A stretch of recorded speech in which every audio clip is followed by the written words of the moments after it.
ইপস্টেন files ইস্যুতে ও কেন্দ্রীয় মন্ত্রীর ইস্তফা দাবিতে মহিলা কংগ্রেসের বিক্ষোভ। ইপস্টেন ফাইলস ইস্যুতে স্বচ্ছ তদন্তের দাবি এবং কেন্দ্রীয় মন্ত্রী হরদীপ পুরীর ইস্তফার দাবিতে ত্রিপুরা প্রদেশ মহিলা কংগ্রেসের পক্ষ থেকে এক বিক্ষোভ কর্মসূচির আয়োজন করা হয়।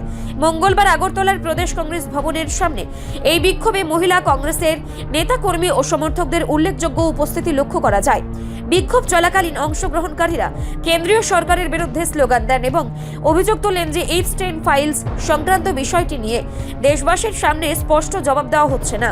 তাদের দাবি, এই ইস্যুতে জড়িতদের বিরুদ্ধে নিরপেক্ষ ও স্বচ্ছ তদন্ত নিশ্চিত করতে হবে। বক্তারা বলেন, কেন্দ্রীয় মন্ত্রীর বিরুদ্ধে ওঠা অভিযোগের নৈতিক দায়িত্ব নিয়ে হরদীপ পুরীর অবিলম্বে পদত্যাগ করা উচিত। ত্রিপুরা প্রদেশ মহিলা কংগ্রেসের পক্ষ থেকে জানানো হয়, গণতন্ত্র ও সংবিধান রক্ষার স্বার্থে এই আন্দোলন চলবে এবং দাবি পূরণ না হওয়া পর্যন্ত তারা রাজপথে প্রতিবাদ চালিয়ে যাবেন।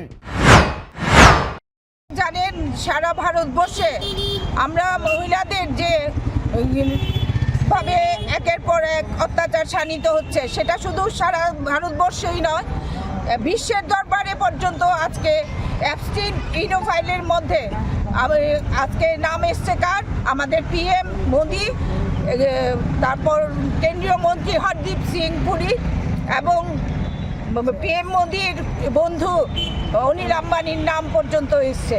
তো সেই জায়গায় পিএম মোদি যে মহিলা বিরোধী, এখানেই দেখা যাচ্ছে। এপস্টিন জেফ্রি এপস্টিন কে ছিল এটা সবাই জানে।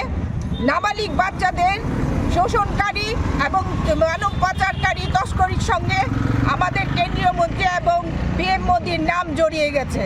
তো সেখানে তারা কোনো রকম অ্যাকশান নিচ্ছে না।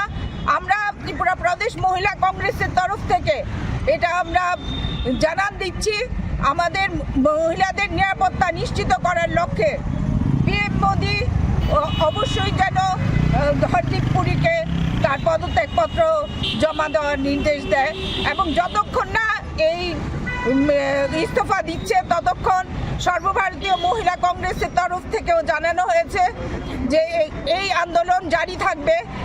এখন তাদের শুনতে পাচ্ছি যে তাদের হরদীপ পুরীকে ক্লিন চিট দিয়েছে। বাহ, মোদি সরকার, বাহ! মহিলাদের উপর যারা নারকীয় অত্যাচার সংগঠিত করছে, বারবারই মোদি সরকার তাদের উপর তাদেরকে প্রশংসা করছে, তাদের ফুলমালা পরিয়ে সম্বোধন করছে। আপনারা ক্রমাগত দেখে গেছেন একের পর এক যে নারী বিদ্বেষী যে এই সরকার, সেটা আবারও প্রমাণিত হয়েছে। এর আগে উত্তরাখণ্ডের অঙ্কিতা ভান্ডারীর ভিআইপির নাম লুকানো হচ্ছে, তাকে গ্রেফতারের আওতায় আনা হচ্ছে না। তারপর কপিল সিংহা উন্নাওয়ের যে পীড়িতা এবং তাদের পরিবারের মানুষকে হত্যাকারীকে কপিল সিং সেঙ্গারকে যেভাবে তারা আদালতে পার পাইয়ে দেওয়ার জন্য ব্যবস্থা করেছিল, সেদিক থেকে সর্বোচ্চ আদালতকে আমরা ধন্যবাদ জানাই যে তার এই জামিন খারিজ করেছে এবং তাকে আবার জেলে পুরে দেওয়ার নির্দেশ দিয়েছে। তো সেক্ষেত্রে দেখা যাচ্ছে বিজেপি সরকার যেভাবে মহিলাদের উপর অত্যাচার, যৌন নির্যাতন, ধর্ষণ এবং গণধর্ষণের সঙ্গে জড়িত যে সমস্ত তাদের রাষ্ট্রীয়বাদী নেতা কর্মীদের যেভাবে পার পাইয়ে দিচ্ছেন, তাতে করে আমাদের মহিলারা আতঙ্কিত হয়ে পড়েছে।